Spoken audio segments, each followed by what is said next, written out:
if you want something and it's not been coming, isn't the logical conclusion that something's wrong somewhere? So many people, that's right where we're going to start in a different place and just talk briefly, and then we'll hear you fully. You get the sense of this vortex, and you accept the reality of this vibrational reality, and you're starting to get the sense of how it's ready for you to be ready for it. And then you get into the receptive mode, and an idea comes. And then you can't maintain it because you haven't been practicing it, because you've been practicing other things. But you had that flash, and you had that moment, and you had that high, you had that feeling, and now it's gone. But then it bubbles up again, and you get another idea and another. And after a while, through your own personal experience and through hearing us talking with others and talking about how the process works, now you're really getting the hang of this. And now you're consistently, step 3 is being in the receptive mode, and step 4 is being really good at being in the receptive mode. So now you're really good at being in the receptive mode, so lots of things are popping for you. And that is where that feeling of worthiness comes from. Nothing makes you feel more worthy than when you get to be the manifester of what you want. Worthiness is a human issue. And the reason that it is a human issue is because you are the ones that are turning thoughts to things. You're the one that are getting to take vibrational rivers of thoughts and stay with them all the way out to their fruition.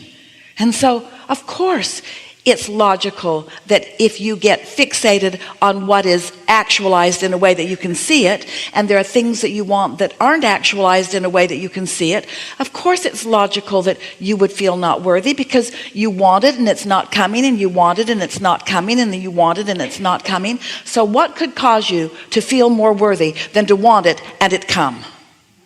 In other words, here's the proof of my alignment. And so just for a moment, let's redefine worthiness, and let's call it what it really is, because what it is not, what most people think worthiness is me behaving in some way that something outside of me approves and then grants me my wish. Did you hear that? That's what most people think that worthiness is, when what worthiness really is me coming in alignment with my own desires. It's all me. It's all up to me. So once I have come into alignment with what I really want, then it has to show itself to me in endless ways.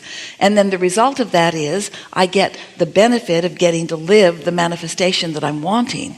Can you feel how backwards it is to be pronounced worthy so that I can feel good, rather than feel good so that what I've decided is my proof of my worthiness can happen? That was good. Did you follow it?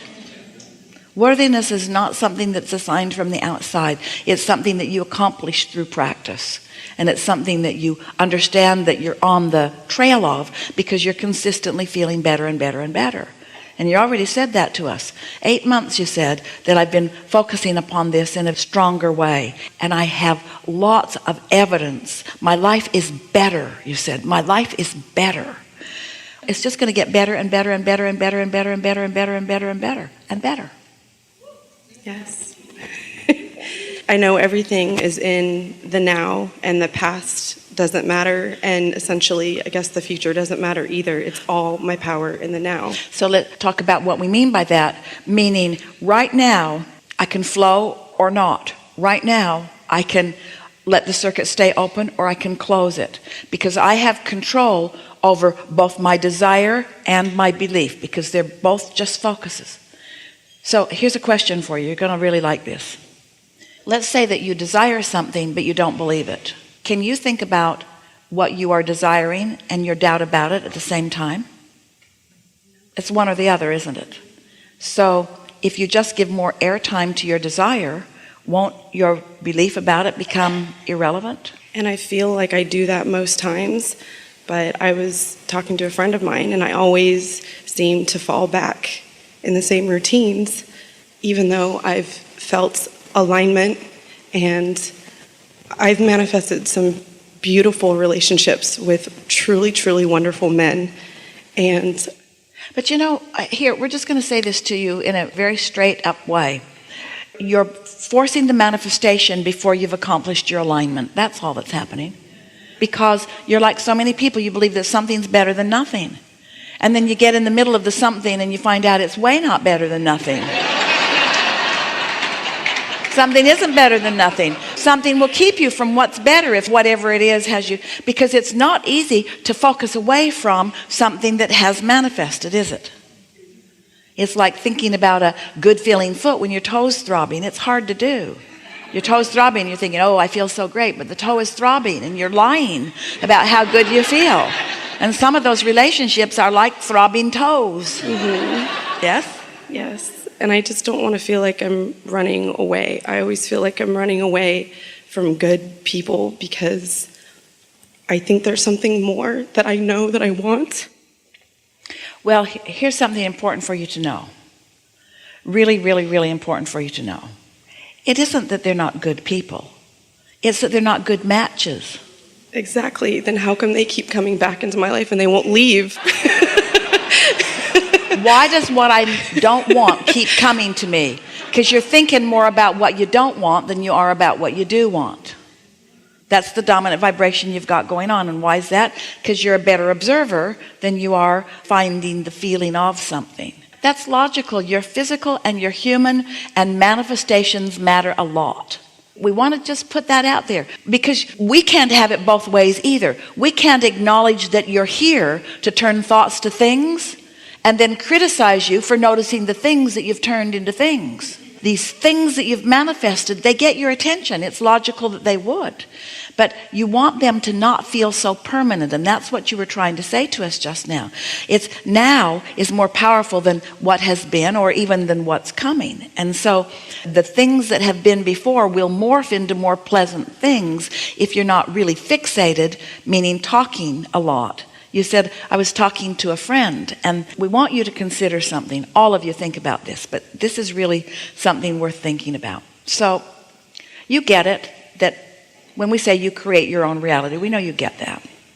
And you get it when you think about being deliberate about what you talk about. It's pretty easy to think about being deliberate about what you think about.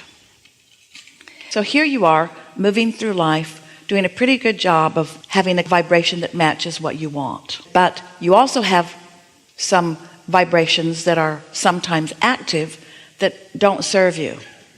And we call those beliefs. A belief is a thought that you continue to think. Now, some of your beliefs serve you. Some of your beliefs don't serve you so well. So you've got this desire. Have you noticed, we're asking all of you, have you noticed that sometimes when you visit with this friend, things that you haven't talked about in a long time come up? And when you visit with that friend, things that you haven't talked about in a long time come up. And it's because they're in the conversation co-creating with you. And so often what's active in them becomes active in you, or other way around. That's what the power of influence is. Now let's say that you stay away from all of your activating friends for a whole day. And during that day, you feel good, you do things that feel good, you get outside, you bask in the beauty of the day, you get tuned in, tapped in, turned on, you make lists of things that you appreciate, you do several things that are really pleasing to you. So you're really in alignment more than usual.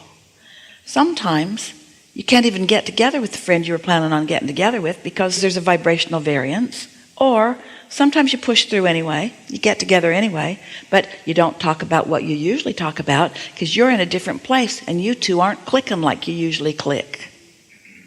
Because you've clarified your vibration. You see what we're getting at?